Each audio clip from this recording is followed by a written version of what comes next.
ஈரானுக்கும் காமன், இந்தியாவுக்கும் காமனான ஒரு எதிரி அப்படின்னா அது பாகிஸ்தான். ஆப்கானிஸ்தானுக்கும் காமன் எனிமி பாகிஸ்தான் தான்.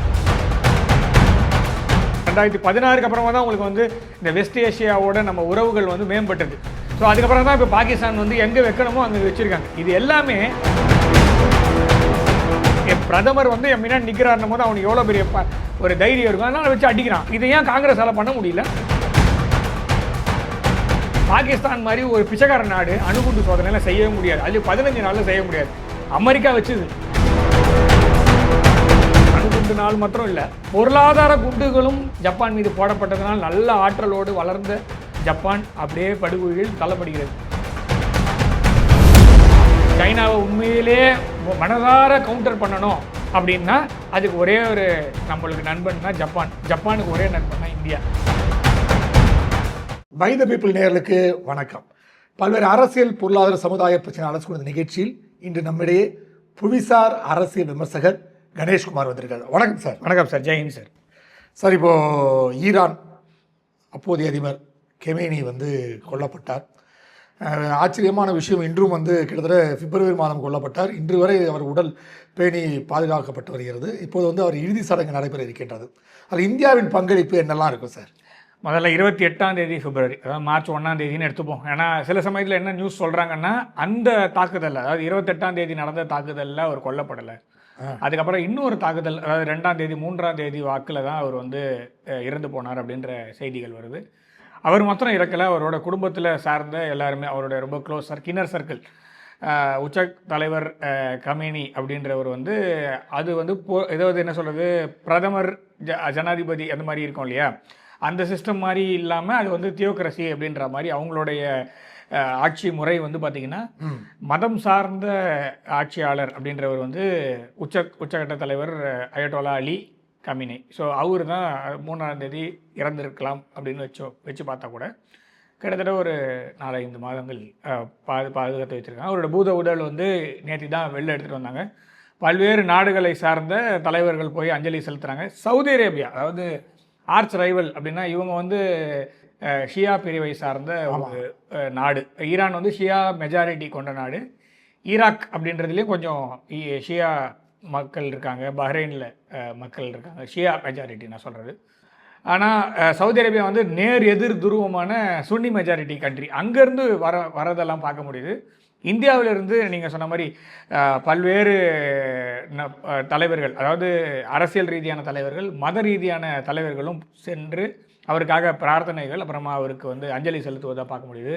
அனைத்து மதத்தை சார்ந்தவர்கள், அது வந்து இந்தியா வந்து இந்த சமயத்துலேயும் ஒரு பெரிய மெசேஜை கொடுத்துருக்கு. அதாவது உலகத்துக்கு வந்து ஒரு தரும் செய்தி என்ன அப்படின்னா, இந்தியா வந்து ஒரு மதத்தை சார்ந்த, அதாவது ஷியா மதத்தை சார்ந்தவர்கள் இங்கே ஜாஸ்தியாக இருக்காங்க. இன்ஃபேக்ட் வந்து ஐடோலா இருக்கார் இல்லையா, அவரோட பையன் தான் இப்போ புது ஐடோலாவாக இருக்கார். இவருடைய ஆரிஜின் வந்து ரொம்ப கொஞ்சம் முற்காலத்தில் போய் பார்த்திங்கன்னா இந்தியாவில் வந்து முடியுது அப்படின்றதெல்லாம் நம்மளால் பார்க்க முடியுது.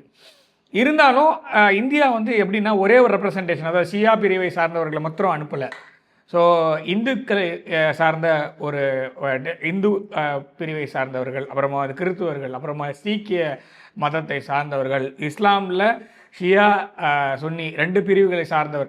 அதாவது இந்தியா வந்து மதத்தால் வேறுபடுத்த முடியாத அனைத்து மதங்களும் இங்கே ஒன்றா, யூனிட்டி இன் டைவர்சிட்டி அப்படின்ற மெசேஜை எடுத்துக்கிட்டு எல்லா நாடுகள்லேருந்து வந்திருக்காங்கல்ல. ஸோ அந்த நடுவில் வந்து நம்ம மாத்திரம் தனியாக தெரிஞ்சோம். ஏன்னா எல்லா நாட்டிலேருந்து அரசியல் தலைவர்கள் மாத்திரம் தான் போனாங்க. மத தலைவர்கள்னால் அந்தந்த நாடு, இப்போ ஈராக்கு அதில் மத தலைவர்கள் போவாங்க, ஏன்னா அவங்க ஷியா பிரிவுகள் இருக்காங்க, அதனால் அவங்க போவாங்க.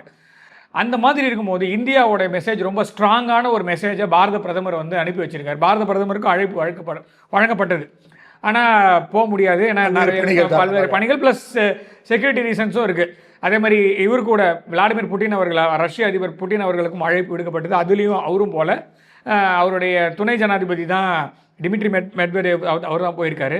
சீனாவுக்கும் அதே மாதிரி ஷி ஜின்பிங் அழைப்பட்டது, ஆனால் அவரும் பெரிய பிரீமியர் தான் அனுப்பி வச்சிருக்காங்க. ஸோ இந்த மாதிரி தான் எல்லாருமே வந்து அந்த டெலிகேஷனில் இந்தியாவிலேருந்து யார் தான் போயிருக்கா?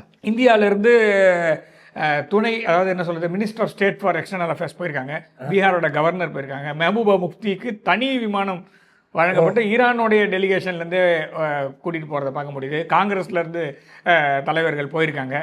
அதே மாதிரி நான் சொன்ன மாதிரி மத சம்மந்தப்பட்ட எல்லா மதத்தை சார்ந்த இவங்களும் போயிருக்காங்க. ஒரு பெரிய டெலிகேஷனாக போயிருக்காங்க. ஸோ இது வந்து இந்தியாவோடைய மெசேஜ் ஸ்ட்ராங்காக இருக்குது அப்படின்றது தான். நீங்கள் வந்து மத ரீதியாக இந்தியாவை பெயிண்ட் பண்ண முடியாது. அதாவது இன ரீதியாகவும் நம்ம வந்து அவங்களோட சம்மந்தப்பட்டவங்க தான். ஏன்னா எல்லாருமே வந்து ஒரு காலத்தில் எல்லாருமே அந்த பாரசீகமும் இந்தியாவும் ஒன்றா தான் இருந்தது. அதுக்கப்புறமா அந்த மத மாற்றமுக்கு அப்புறமா தான் இப்போ கொஞ்சம் டிஃப்ரென்ஸ் இருக்குது. ஆனாலும் ஈரான் இந்த போரின் போது கூட ஈரானுடைய மக்களுடைய மெசேஜ் என்ன வந்ததுன்னா இந்தியாவோட ஒன்றா இருக்கும் அப்படின்றது தான். சில சமயத்தில் சில இடத்துல வந்து அசம்பாவித சம்பவம் நடந்தது, நான் இல்லைன்னா சொல்ல. இந்த கொடி எரிப்பு அப்படின்றதெல்லாம் சில இடத்துல நடக்குது. அது ஒரு 5% அப்படின்ற மாதிரி வச்சுக்கலாம். மற்றபடி குழுவார்கள் அது எல்லா ஊர்லேயும் இப்போ நம்ம ஊர்லேயும் எடுத்திங்கன்னா ஒரு குழு இருக்க தான் செய்யும் ஈரானுக்கு எதிராக இருக்கிறது. ஆனால் ஈரானும் இந்தியாவும் அந்த அளவுக்கு பெரிய சண்டை போடுற மாதிரி ஒரு பெரிய விஷயம் கிடையாது, இப்போ கிடையாது. இதுக்கு முன்னாடி மேபி இருந்திருக்கலாம், இப்போ கண்டிப்பாக இருக்கிறதுக்கு சான்சஸே இல்லை. பாகிஸ்தான் தான் நம்மளுடைய மெயின் சீனே, நம்ம பாகிஸ்தானோட தான் நம்ம பார்த்துட்ருக்கோம். அதனால் ஈரானுக்கும் இந்தியாவுக்கும் காமனான ஒரு எதிரி அப்படின்னா அது பாகிஸ்தான். ஆப்கானிஸ்தானுக்கும் காமன் எனிமி பாகிஸ்தான் தான். ஸோ அப்போ பாகிஸ்தானை தான் நம்ம கட்டம் கட்டணுமே தவிர ஈரானோட போய் நம்ம வந்து இப்போ பகைமை பாராட்டுவதுன்றது வந்து முதல்ல புரிஞ்சுக்கணும். புவிசார அரசியலில் ஒரே ஒரு விஷயம் மாத்திரம்தான். அதாவது இஸ்லாம் அப்படின்றது ஃபண்டமெண்டல் இஸ்லாம் அப்படின்றது ராடிக்கல் ஃபண்டமெண்டல் இஸ்லாம் அப்படின்றது வந்து உலகம் முழுக்க இருக்க பிரச்சனை இல்லைன்னுலாம் சொல்லலை. அது இஸ்லாமியர்கள் தான் முதல்ல பாதிக்கப்படுறாங்க, அதுக்கப்புறமா தான் மற்ற மதத்தை சார்ந்தவர்கள் பாதிக்கப்படுறாங்க. அதாவது இந்தியாவிலுமே எடுத்துக்கிட்டிங்கனாலே ஃபண்டமெண்டல் ராடிக்கலிசம் வந்து அந்தந்த எந்த ரிலீஜனில் இருக்கோ அவங்க தான் முதல்ல ப்ராப்ளம் மாட்டுவாங்க. அதுக்கப்புறமா தான் அடுத்த சர்க்கிளே. ஏன்னா முதல்ல அவன் தான் ஃபேஸ் பண்ணுறான். ஸோ காஷ்மீரில் நம்ம பார்த்தோம். அதுலேருந்து வெளில வரணுன்னா முதல்ல இதை ஐடென்டிஃபை பண்ணணுன்றது தான். ஸோ இப்போ ஈரானில் வந்து அவங்களுடைய மத பிரிவு ஷியா, அது இந்தியாவில் வந்து ரொம்ப அதாவது இஸ்லாமில் இருக்கிறதுல மைனாரிட்டி. ஸோ இதெல்லாம் பார்க்கும்போது ஸோ டேக் பண்ணுறதுக்கான சான்சஸ் ஜாஸ்தி. அதனால் பாரு ஒரு பயங்கரவாதினர். ஈரான் இது வரைக்கும் இந்தியாவுக்கோ இல்லை வேறு எந்த ஒரு நாட்டுக்கோ பெரிய த்ரெட்டாக இருந்ததில்லை. ஆனால் பாகிஸ்தான் இன்னி வரைக்கும் அமெரிக்காவுக்குமே த்ரெட்டு அப்படின்னு துல்சி கபாட்டே சொல்லியிருக்காங்க. ஸோ அந்த மாதிரி சொல்லும் போது நீங்கள் நம்ம டார்கெட் வந்து பாகிஸ்தானை தான் வைக்கணுமே தவிர ஈரான். பட் கடந்த காங்கிரஸ் ஆட்சியில் இது போன்ற செயல்பாடுகள் இல்லாமல் அவங்க ரொம்ப குழப்பமாகவே இருந்தாங்க. யாரு கூட நட்பு, யாரு கூட இது எதிரியை மேட் பண்ணணும். இப்போ மோடி அவர்களோட இந்த தெளிவான முடிவு என்பது வந்து ஒரு சர்வதேச அளவில் ஒரு பெரிய பாராட்டு பெற்றிருக்கு. கரெக்ட். மோடி அவர்கள் வரதுக்கு முன்னாடி நான் சொல்கிறேன் 2014 போது மோடி அவர்கள் பிரதமர் வேட்பாளராக அறிவிக்கப்பட்டு எலெக்ஷனை ஃபேஸ் பண்ணுறாரு. மோடி அவர்கள் வந்து ரத்தம் ஆறு ஓடும், இஸ்லாமியர்கள் பாதிக்கப்படுவாங்க, கிறிஸ்துவர்கள்லாம் சர்ச்செல்லாம் மூடுவாங்க, இடிச்சிடுவாங்கலாம் சொன்னாங்க. இது வரைக்கும் என்ன ஆச்சு? இரு துருவங்கள், அதாவது ரெண்டு பக்கம் கான்ட்ராஸ்டிங். ரஷ்யாவும் ஒரு கிறிஸ்துவ நாடு, ஆர்த்தடாக்ஸ் கிறிஸ்டியன். இது வந்து அமெரிக்கா வந்து மத சார்பற்ற நாடு. நீங்கள் அதை நம்ம திரும்ப புரிஞ்சுக்கணும். அமெரிக்காவுடைய கான்ஸ்டியூஷனில் எந்த ஒரு மதத்தை சார்ந்து இருன்னு சொல்லலை. அங்கே ஒயிட் ஆங்கிலோ சாக்சன் ப்ரொட்டஸ்டன்ஸோடைய டாமினன்ஸ் ஜாஸ்தியாக இருக்குது. அதை பாதுகாக்கிறதுக்காக அவங்க எல்லா ஆக்ஷனும் எடுக்கிறாங்க. ஆனால் அப்படி கிடையாது. அங்கே எல்லாருக்குமே வெல்கம்ன்ற மாதிரி தான். இன்று அவருடைய 250வது என்ன சொல்கிறது இண்டிபெண்டன்ஸ் டே. சரி, ஒரு வாழ்த்து ஒன்று சொல்லி வைப்போம் இதுக்காக. ஆனாலும் அது வந்து மதம் சார்ந்த ஒரு மதமோ இனமோ கிடையாது. ஃப்ரெட்டர்னிட்டி, அதாவது எல்லாருமே ஈக்குவலாக இருக்கணும்னு ஒரு சொசைட்டியை தான் அமெரிக்கா உருவாக்குச்சு. இரண்டு நாடுகளுமே பாரத பிரதமர் மோடி அவர்களுக்கு உயரிய விருது கொடுத்தது. அதே மாதிரி இந்த ஷியா பிரிவு சார்ந்த ஈரானு, சவுதி இரண்டுமே ஆப்போசிட் இருந்தாலும் இரண்டு பேரும் ஒரே மாதிரி இந்தியாவை பாரத பிரதமர் அவர்களை பார்க்குற மாதிரி கொண்டு வந்தார். இது எல்லாமே 12 வருஷத்தில் நடந்த சாதனை. மிடில் ஈஸ்டோட, அதாவது வெஸ்ட் ஏஷியாவோட நல்ல உறவுகளை மேம்படுத்தணும் அப்படின்றது நம்ம இப்போ துரந்தர் கூட வந்தது. அதில் கூட அப்போ 2001 2002 அஜித்குமார் டோவல் அவர்கள் சொல்கிற மாதிரி தான் அந்த காட்சி அமைக்கப்பட்டது. அப்போ சொன்னதை எப்போ செயல்படுத்தினாங்கன்னா இப்போ தான் 2016 அப்புறமா தான் உங்களுக்கு வந்து இந்த வெஸ்ட் ஏஷியாவோட நம்ம உறவுகள் வந்து மேம்பட்டது. ஸோ அதுக்கப்புறம் தான் இப்போ பாகிஸ்தான் வந்து எங்கே வைக்கணுமோ அங்கே வச்சுருக்காங்க. இது எல்லாமே யார் வந்து மத ரீதியாக இந்தியாவை துண்டாடுவார்னு சொன்னாங்களோ அவங்க மூஞ்சில் கறி பூசி தான் இது எல்லாமே. இன்று மேற்கு ஆசியாவில் போனால் எல்லா நாடுகளுமே பாரத பிரதமர் நரேந்திர மோடி அவர்களுக்கு உயரிய விருது. அதாவது யாரெல்லாம் இஸ்லாமிய நாடுன்னு சொன்னாங்களோ, இஸ்லாமுக்கும் இவருக்கும் 7ஆம் பொருத்தம் சொன்னவங்க எல்லாருமே உயரிய விருது. நீங்கள் ஜென்ரலாக நான் சொல்கிறேன், நீங்கள் மற்றவங்களோட ட்வீட் பண்ணும்போது பாரத பிரதமரோட ட்வீட் இப்பெல்லாம் சொல்லும்போது காங்கிரஸ் என்ன சொல்லிடுறாங்கன்னா, சரி சும்மா வெளிநாடு சுற்றிட்டு வராரு, ஃபாரின் சுற்றிட்டு வராரு, இந்த விருதுகள்லாம் கூட வந்து அவர் சொல்லி அவர் ப்ரெஷரில் வாங்கிக்கிறார் அந்த விருதுகள் பத்மஸ்ரீ குற்றச்சிட்டாங்க. ஆமாம், இவங்க பத்மஸ்ரீ அப்படி வித்துருக்கலாம், எனக்கு தெரியாது. அதுக்குள்ள இவங்க கமெண்ட் பண்ணதுனால தான் நான் இந்த வார்த்தையை சொல்கிறேன். மற்றபடி காங்கிரஸ் பீரியடில் பத்மஸ்ரீ பத்மபூஷன் எப்படி யாரெல்லாம் வாங்கினாங்கன்னு நம்மள எல்லாரும் தெரியும். பர்கா தத்துக்கெல்லாம் பத்ம விருது கொடுத்தாங்க. இன்றைக்கி வந்து மாதவன் அவர்களுக்கு கொடுக்கும்போது ரொம்ப பெருசாக இவங்க அப்படியே கோவம் வந்து பேசுகிறாங்க. அவர் நடித்த படம்லாம் பாருங்கள், அவர் எல்லாமே தேசப்பற்று மிக்க படத்தில் நடிச்சிருக்காரு. அஃப்கோர்ஸ் சினிமாவில் கமர்ஷியலைசேஷன் வந்து தான் ஆகணும். ஆனாலும் எந்த மாதிரி கமர்ஷியலைசேஷன் பண்ணுறீங்க அப்படின்றது. ராக்கெட்ரின்னு ஒரு படம் எடுத்தார். அந்த ஒரு படத்துக்காகவே அவருக்கு நீங்கள் கண்டிப்பாக, ஏன்னா ஒரு முக்கியமான ஒரு விஷயத்த வந்து அதில் 2-3 விஷயத்த அவர் முக்கியமாக பேசியிருந்தார் அந்த ராக்கெட்ரி படத்தில். ஸோ அதை பற்றி வெளியில் தெரிஞ்சதுனால தான் நம்மளுக்கு வந்து ஓகே இவ்வளோ பெரிய ப்ராப்ளம் புவிசார் அரசியலில் இருக்குன்றதே. அதாவது நம்ம ராக்கெட் விடுறதே வந்து அமெரிக்காவுக்கு பெரிய வயதில் இது புளிய கரைக்குதுன்றதே எப்போ தெரியும்? இந்த மாதிரி படம் வந்த பிறகு தான் தெரியும். ஸோ அந்த மாதிரி படத்தில் நடிக்கிறவங்களுக்கு அவார்டு கொடுக்காம நீங்கள் சும்மா தேச துரோகம் மாதிரி அதை வந்து இது பண்ணுற மாதிரி என்ன சொல்ல அதை வந்து பெருசாக தூக்கி பிடிக்கிற மாதிரி படத்தை வந்து நீங்கள் அவார்டு கொடுக்குறதெல்லாம் அப்படி தான் இவங்க கொடுத்துட்டு இருந்தாங்க. அதே மாதிரி இப்போ கொடுத்த அவார்டு கொடுத்தாங்கல்ல, இப்போ 34 அவார்டு வாங்கியிருக்காரு இது வரைக்கும். செஷல்ஸில் வாங்கும்போது 34வது அவார்டு. ஸோ அப்படி வாங்கும் போது அந்த நாட்டில் இருக்கிறவங்களாம் முட்டாளா? சரி, இவங்க தான் புத்திசாலி, புத்திசாலி மேதாவிங்கெல்லாம் காங்கிரஸில் இருக்காங்க, இல்லை எதிர்கட்சிகளில் இருக்காங்கன்னு வச்சு பேசுவோமே. அப்போ மற்றவங்கெல்லாம், அப்போ அந்த நாடு அமெரிக்கா கொடுத்துருக்கு, அப்போ அமெரிக்காவில் இருக்கிறவங்க முட்டாள் எழுதிடலாமா? ரஷ்யா கொடுத்துருக்கு, முட்டாள் எழுதிடுவோமா? Saudi Arabia cradle of Islam. ஆக்சுவலாக அங்கே தான் மெக்கா மதீனா 2 புனிதமான மசூதிகள் அங்கே தான் இருக்குது. அதை யார் காப்பாற்றுறா? அவர் தான் அரசர்னு முகமது பின் சல்மான் தான் அவருடைய கஸ்டோடியன்னு வச்சுருக்காங்க. ஸோ இப்படி இருக்கும்போது அப்போ அவங்கெல்லாம் என்ன சொல்லுவீங்க? ஈரானை என்ன சொல்லுவீங்க? ஸோ எல்லா ஊர்லேயும் கொடுக்குறாங்களே. பப்புவா நியூ கினியான்னு ஒரு நாடு, அந்த நாட்டில் இவர் போய் இறங்குறாரு, காலில் வந்து அவன் காசு ஊந்தானா? காசு கொடுத்து காலில் விழ சொல்கிறாங்களா? சைப்ரஸ் நாட்டில் போகும்போது பின்னாடி துருக்கி நாட்டுடைய பேக்ரவுண்டில் இவர் நிற்கும் போது அந்த நாட்டிலுடைய எம்பி வந்து அவங்களோட கலாச்சாரத்தில் அந்த இது கிடையாது காலில் விழுறதுன்றது. அவங்க காலில் விழுறாங்கன்னா தண்டம்னு அவங்க அப்படியே உழுது, நான் என்னோட சரண்டர் பண்ணுறேன்னு அர்த்தம் அது. ஸோ அந்த மாதிரி ஒரு ஆக்ஷன் அவங்க எடுக்கிறாங்கன்னா எப்படி எடுக்கிறாங்க? ஸோ அது ஏதோ ஒரு விதத்தில் இந்தியாவும் பாரத பிரதமர் அவர்களும் அந்த நாட்டுக்கு நல்லது செஞ்சுருக்கிறதுனால தான் அந்த அவார்டு கொடுக்குறாங்க.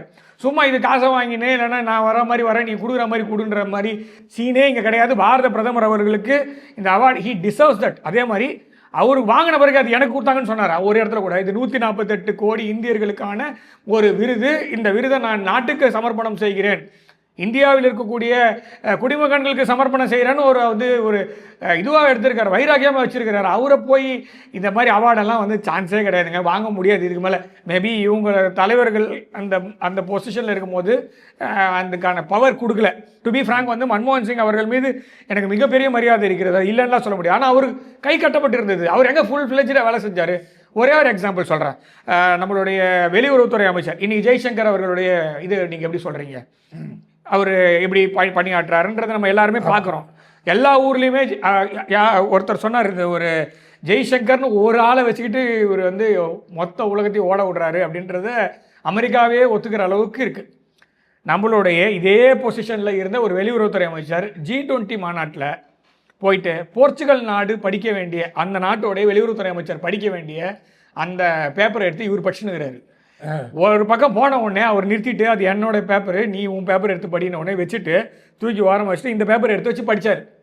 இது காங்கிரஸ் பீரியடில் நடந்தது. ஏன்னா அதை தான் சொல்கிறேன், அவர்கள் உண்மையிலேயே நல்ல அறிவாளிகளாக இருந்தாலும் அவர்கள் கை கட்டுப்பட்டு இருந்தது. அதனால் அவர்களால் ஃப்ரீடமாக வேலை செய்ய முடியல.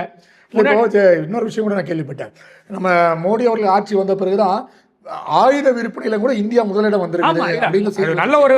நல்ல ஒரு முன்னேற்றம் இருக்கு. முன்னாடி ஷூ வாங்கி வந்தாங்க, நம்ம ஷூ வந்து சோல்ஜர்ஸ் யூஸ் பண்ணுறாங்களா, நம்மளுடைய ஜவான்கள் யூஸ் பண்ணுறாங்களே, நம்மளுடைய ராணுவ வீரர்கள் உபயோகப்படுத்துகிற ஷூ வெளியிலேருந்து இம்போர்ட் பண்ணியிருந்தோம். இன்றைக்கி நம்ம பிரம்மோஸை எல்லா நாட்டுக்கும் அதில் முக்கியமான நாடுகளுக்கு ஏற்றுமதி பண்ணுறதுக்கான வாய்ப்புகள் இருக்குது. நம்ம ஏற்றுமதி பண்ணுறதுக்கு எல்லாத்தையும் பண்ணிட்டு இருக்கோம். ஸோ இது எவ்வளோ பெரிய மாற்றம். அது முதல்ல DRDOக்கு அதை லீஸ் பண்ணியிருந்தாங்க. அந்த லீஸ் அவுத்து விட்டதே இவர் தான், மோடி அவர்கள் தான்.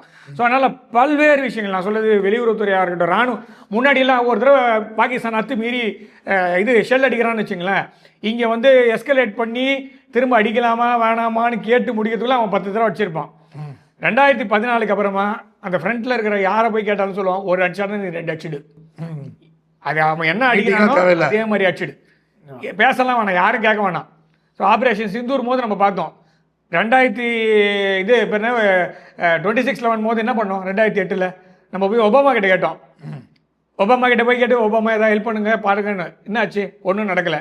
இப்போ 2025 24 25 என்ன நடந்தது? அவன் அத்துமீற ஆரம்பித்தான், திரும்ப வச்சு அடிச்சாச்சு. முடிச்சோமா இல்லையா? 2025 11 ஏர் பேஸும் போச்சா? மொத்தம் அவன் கிரணையில் அடித்த உடனே அவனுக்கு பெரிய அடி வாங்கிச்சா இல்லையா? ஸோ இந்த தைரியமும் அந்த ஊக்கமும் வந்து பிரதமர் அலுவலகத்திலேருந்து வருகிறது. அவர் தான் கமாண்டர், அதாவது ஜனாதிபதி தான் கமாண்டர் இன் சீஃப், பட் பிரதமர் தான் டிஃபேக்டோ லீடர், நம்மள ஒரு ஜூரே தான் அவங்க.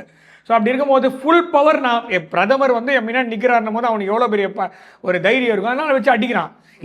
இதை ஏன் காங்கிரஸால் பண்ண முடியல? பண்ண முடியாது, அவ்வளோதான். ஏன்னா அவங்க ஆரம்பத்துலேருந்து ஒரு முக்கியமான விஷயம், 1998 மே மாதம் 13ஆம் தேதி பார்லிமெண்ட்டில் நம்ம வந்து பேச்சுவார்த்தை, அதாவது இந்த அணுகுண்டு சோதனை முடித்த பிறகு நம்மளுடைய தமிழ்நாட்டை சார்ந்த ஒரு அமைச்சர் பேசுகிறார், தயவுசெய்து இந்தியாவை வந்து அணு ஆயுத நாடாக மாற்றிடாதீங்க, பெரிய பிரச்சனை வரும்னு. அது மாத்திரம் நீங்கள் நம்ம செய்யலைன்னா இன்றைக்கி நம்ம என்ன ஆயிருப்போம்னு நினச்சி பார்த்துங்க.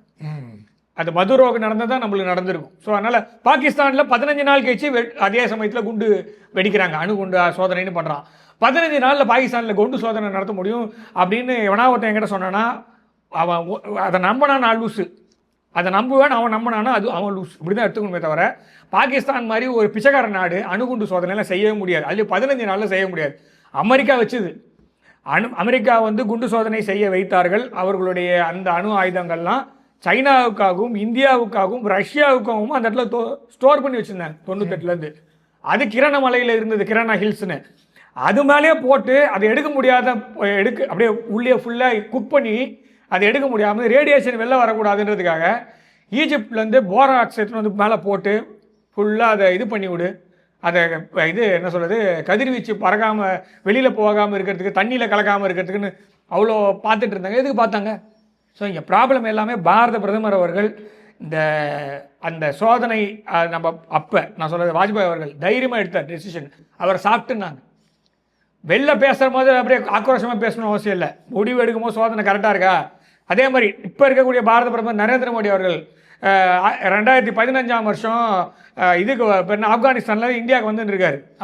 அவங்க பார்லிமெண்ட்டில் பேசிட்டு திரும்பி வரும்போது பாதி வழியில் லாகூர் இங்கே தானே இருக்குது, இறங்கலாமான்னு கேளுன்னு பைலட்டு கிட்ட கேட்டு அப்படியே இறங்கி சரி ஓகே இறங்கலான்னு சொல்கிற உடனே நேராக பாகிஸ்தானில் ஒரு முன்னறிவிப்பும் இல்லாமல் நேராக போய் இறங்கி நவாஸ் ஷெரீஃப் அவரும் கை பிடிச்சி நடந்து போனாங்க லாகூரில்.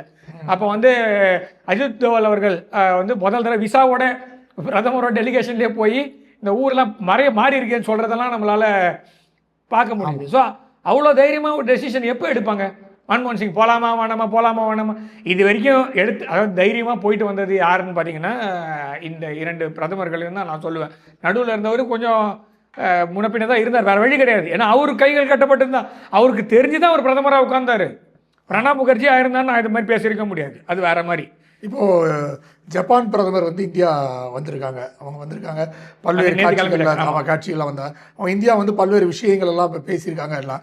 அதனால் இந்தியா ஜப்பானிய உறவு இதன் மூலம் எப்படி மேம்பட்டுருக்குப்பாங்க? அதாவது 16வது இந்தியா ஜப்பான் உச்சி மாநாடு கூட்டமைப்பு ஒவ்வொரு வருஷமும் நடக்கிற மாதிரி ஏற்பாடுகள் இப்போது நடந்தது. நடுவில் கோவிட் பெருந்தொற்று, அப்புறமா இந்த உலக ஸ்திரத்தன்மை இல்லாததுனால கொஞ்சம் 2-3 வருஷம் நடந்துக்க முடியல. ஆனால் ஷின்சோ ஆபே அவர்கள், அதாவது இதுக்கு முன்னாடி இருந்த ஜப்பான் பிரதமர், அவருடைய மேற்பார்வையில் இந்தியாவுக்கும் ஜப்பானுக்குமான உறவுகள் மேம்பட்டது. மோடி அவர்களோட personal equation. To be frank வந்து ஷின்சோ ஆபே அவர்கள் இருக்காருல்ல, அவர் வந்து ட்விட்டரில், நான் சொல்கிறது இப்போ எக்ஸ்ன்னு இருக்கு இல்லையா, ட்விட்டரில் முதல் ஆரம்ப காலத்தில் அவரை வந்து மில்லியன் கணக்கில் பின்தொடர்வாளர் இருந்தாங்க. ஆனால் அவர் 3 பேரை தான் பின்தொடர்ந்தார். ஆனால் ஸ்க்ரீன்ஷாட் கூட இருக்குது, அந்த சமயத்தில் எடுத்த ஸ்க்ரீன்ஷாட்டு. அவர் வந்து 3 பேரை தான் பின்தொடர்ந்தார். ஒன்று அவருடைய ஆசிரியர், இன்னொன்று அவருடைய மனைவி, அது பண்ணி தான் அவனை வர வழி கிடையாது. 3வது பாரத பிரதமர், அதுக்கப்புறம் 5 பேர். அது 5 பேரில் ராஜ்நாத் சிங் ஒருவர், அப்போ பாதுகாப்புத்துறை அமைச்சராக இருந்தார் அவர், ராஜ்நாத் சிங் அவர்கள்.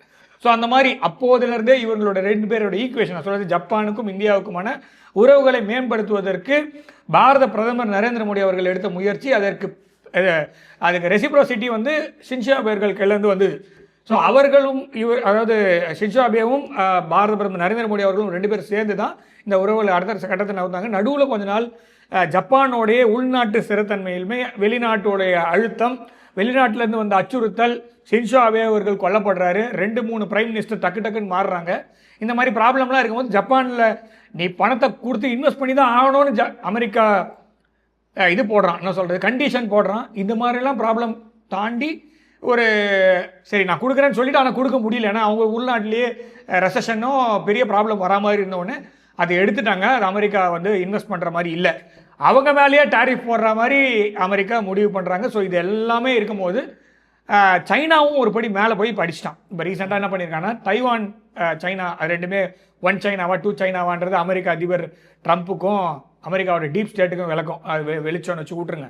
ஸோ 40 கம்பெனி தைவானில் இருக்கிற கம்பெனிக்கு சாங்ஷன்ஸ் பண்ணியிருக்காங்க சைனா. ஸோ இந்த கம்பெனி வந்து சப்ளை பண்ணாங்க, எங்களுக்கு சப்ளை பண்ண முடியாதுன்ற மாதிரி சாங்ஷன்ஸ் கொண்டு வராங்க. ஸோ இந்த இஷ்யூஸ் போயிட்டு இருக்கும் போது இப்போ முக்கியமான உலகத்திலோட ஒரு பெரிய பிரச்சனைகள்லாம் வந்து எரிபொருள் ஆற்றல் தேவை இருக்குது, எரிபொருள் தேவை இருக்குது, செமிகண்டக்டரில் ப்ராப்ளம் இருக்குது, ஏஐ தொழில்நுட்பத்தில் வந்து பிரச்சனை இருக்குது. அமெரிக்காக்காரன் சீப் எடுத்து ஒழிச்சு வச்சா கல்யாணம் நிற்குமான்னு ஃபேபிளையும் மைத்தாஸையும் எடுத்து ஒழிச்சு வைக்கிறேன்னு சொல்லிட்டு அது திரும்ப கொடுக்குறேன்னு சொல்கிறான். கொடுப்பானா கொடுக்க மாட்டானான்னு தெரியாது. இவ்வளோ பிரச்சனை இருக்கும்போது இந்தியாவுக்கும் ஜப்பானுக்கும் இரண்டாம் ஐரோப்பிய யுத்தம், ஆனால் உலக யுத்தம்ன்றது வந்து அப்புறமா தான், ஏன்னா உங்களோட காலனி ஆதிக்கிறதுனால தான் நம்ம உள்ளே போனோம், இல்லைனா அது உலக யுத்தமாக இருக்காது. ஐரோப்பிய யுத்தத்துலேருந்து பிரச்சனை. அப்போ இந்தியாவுக்கும் ஜப்பானுக்கும் சுபாஷ் சந்திர போஸ் காலத்துலேருந்து இந்தியாவுக்கும் ஜப்பானுக்கும் ஒரு நல்ல உறவுகள் தான் இருக்குது. ஸோ அப்போ அதை மேம்படுத்துறதுக்கு இப்போ இந்த 16வது இந்த மாநாட்டிற்காக அவங்க வந்தாங்க. வரும்போது ஏஐ தொழில்நுட்பம், அப்புறமா செமிகண்டக்டரில் இந்தியா வந்து அந்த தைவானை ரீப்ளேஸ் பண்ணி வர முடியுமான்னு பார்க்குறது, அப்புறமா இந்தியாவும் ஜப்பானும் இராணுவ ரீதியான, ஜப்பான் வந்து ரொம்ப அமைதியான நாடு. 1945க்கு அப்புறமா அந்த அணுகுண்டுக்கு பிறகு அவங்க பெரிய இராணுவ கட்டமைப்பு இல்லை. ஆனால் இப்போ சைனா வந்து பெரிய அச்சுறுத்தலாக உலக லெவலில் இருக்கும்போது அப்படியே அமெரிக்காவும் குவாமில் இருக்காங்க. அவங்க அமெரிக்கா குவாம்லேருந்து அவங்க இன்னும் வெளியில் போகல. குவாம் வந்து அறிவிக்கப்படாத ஒரு டெரிட்டரியாக தான், அமெரிக்கா டெரிட்டரியாக தான் இருக்குது. ஊர் முழுக்க எல்லாருக்கும் அட்வைஸ் பண்ணுற செவ்வாழை குவாமில் என்ன பண்ணின்னு இருக்கா நம்ம எல்லா உலகமே கேட்க வேண்டிய நேரம். ஜப்பான் பக்கத்தில் தான் இருக்குன்னு வச்சுக்கோங்க. குவாம்லேருந்து அன்றைக்கி ஆட்டையை போட்டது இன்னி வரைக்கும் அங்கேயே தான் உட்காந்துருக்காங்க, எஞ்சி போகல. ஸோ இப்போ உலகம் முழுக்க எல்லா இடத்துலையுமே அவன் தலையை தூக்குறான். இவங்க வந்து ஒரு காலத்தில் ஒரு பெரிய நாடு, பெரிய ஒரு வல்லரசாக இருந்தது, அமெரிக்காவால் பாதிக்கப்பட்ட நாடு. அதனால் அணுகுண்டு சோதனை, அணுகுண்டுனால் மாத்திரம் இல்லை, பொருளாதார குண்டுகளும் ஜப்பான் மீது போடப்பட்டதுனால் நல்ல ஆற்றலோடு வளர்ந்த ஜப்பான் அப்படியே படுகொழியில் தள்ளப்படுகிறது. ஸோ இப்போ ஜப்பானுக்கு ஒரு நல்ல நண்பன் இந்தியா மாத்திரம் தான் இருக்க முடியும், வேறு யாரும் கிடையாது. அதனால் இந்தியாவோடு பல்வேறு ஒப்பந்தங்கள் கையெழுத்தாயிருக்கிறது. அதேமாதிரி கடல்சார் பாதுகாப்பிற்காக இந்தியாவும் ஜப்பானும் இணைந்து ஒரு புதிய டெக்னாலஜியை உருவாக்குவது, மானிட்டர் பண்ணுறது.